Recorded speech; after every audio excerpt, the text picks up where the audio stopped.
Hey, it's Tiffany with CTR Bookkeeping again. I was thinking to myself, and I was like, what is going to be helpful content for small business owners? So I put myself in the shoes of my other business I own, which is an online antique shop.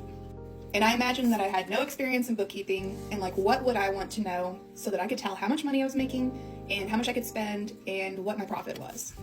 So I decided, why not do like a learning series with some basic accounting terms so that people who maybe aren't familiar or who are new to business ownership could maybe understand what the heck's going on. Because if I didn't have any experience with bookkeeping, I wouldn't know what any of that meant. So I'll probably break this into a couple segments because I don't want this to be a snooze fest, but let's get going. We'll just get started now.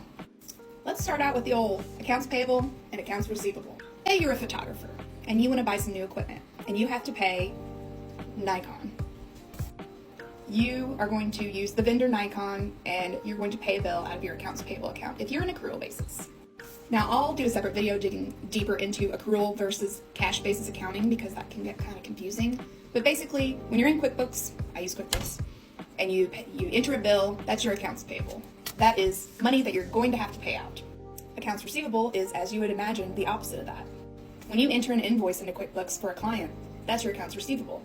You haven't received that money yet, but it's sitting in there and it's waiting to get paid. So that's your accounts receivable.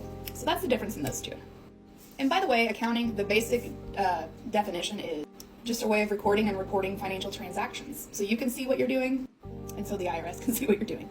Accounting often has a lot of big words, but really when you break it down, it's pretty easy to understand.